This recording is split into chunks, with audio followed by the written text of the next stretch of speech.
Cast for 2018. But before we get to that, India's megastar Pawan Kalyan, Indian film actor, producer, director, screenwriter, is in the house today to talk about minority ownership and expanded businesses, which is one of my favorite conversations and topics. Join us for this special edition of the Armstrong-Williams Show.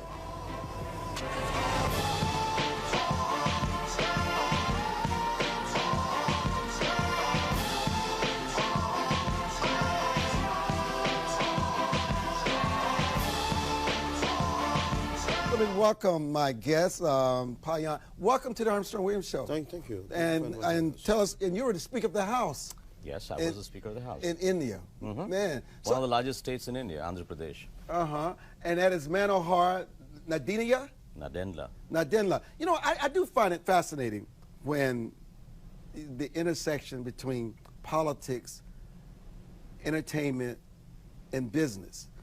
You guys are here on a trade mission. Yeah. India was one of the largest economies in the world, but it also has a lot of poverty. And obviously, for you, Pawan, seeing this poverty for so long, you wanted to do something, and you've probably figured out that the best vehicle is through entrepreneurship and through trade missions. And somehow you guys came up with this idea to engage in a partnership with one of the largest minority business suppliers here in the United States. And I think it's just fantastic. Tell our audience about why you're in the United States. I mean, you're a megastar, and obviously you're giving your credibility and your brand to the significance of this project. Why is this project so important? Before saying about that, the reason why what made me to come into politics is after making money, because right from day one. You can look at me. Okay, right from day one, it was not about making money for me. I wanted to serve the nation. I want to serve the needy and the most neglected communities. So actually that's what catapulted me into politics, to set up the party. And now to come to US, and we have a lot of neglected communities and downtrodden communities, so we do understand here what exactly the issue is. So that's what made us to be here, to reach out about, what do you call them? The minority. The minority. The Minority Business Advocacy Organization here in the United States. And just how do you plan to change these lives? We're looking at, to understand the practices, what they're doing it here, and how could we help each other back in the same neglected communities that back there in India. And they also feel the same need and requirement to get them promoted. So how do we, to take the practices here, the good practices here, and to take back to India. That's what the main intention is. What's your role in all this? Okay, I had the opportunity to lead a couple of delegations earlier too. So we felt that trade between India and America is very, very important, and it's picking up at a very rapid pace. And as a political party, we wanted to help the youth of India get more jobs and look at investment opportunities. So coming to Washington, meeting all the senators and people in the government, especially the Minority Business Development Association, we thought we can pick the best practices and take them back and see how we can encourage people to set up their own businesses instead of looking just for jobs. We want them to be the job creators. So that was the concept in which we set up on this journey. Do you have the infrastructure in place in India to make this work? Listen, the United States is very entrepreneur friendly. That's why so many people leave and come here, sacrifice their lives, leave their families, because this is really a place of opportunity where you don't have many barriers to opportunity. It's amazing what people can create here in the United States and turn into $1 million, $1 billion business. Do you have that same type of friendly structure in India? We do have challenges, actually. That's what the reason we're doing, to make it more friendlier, to make it more approachable, to make it more comfortable. I think that's our very intention to initiate this, because we have to, we are trying. There are good opportunities out there, a good environment is there, but still we want to make it, enhance it further. India has moved forward, actually. There used to be a lot of regulatory mechanisms earlier. They made it more democratic, more transparent, so giving a chance for every citizen to get into that and, take his dream forward. So we do have opportunities which are there. We still have government regulations in place, but we are learning. We are learning from the best practices around the world, and we are trying to encourage more of the entrepreneurship qualities that most of our Indian youth have. You guys met with some very key players in our nation's capital.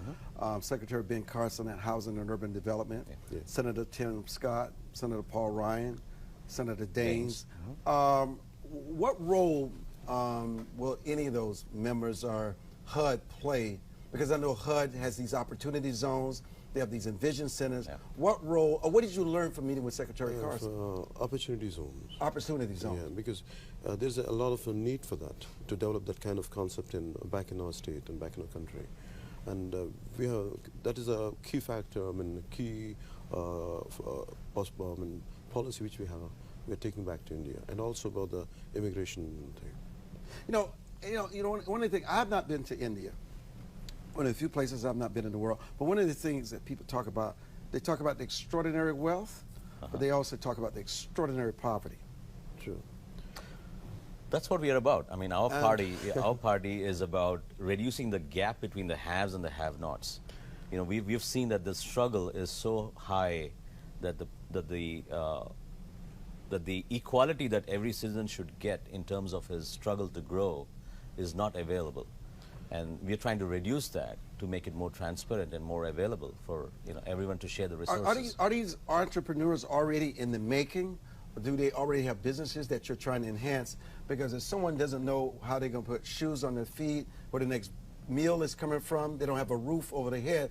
You're talking about taking entrepreneurship from the United States and back to India could be meaningless. What is the bridge that can give this the best chance of working? And are they prepared for it?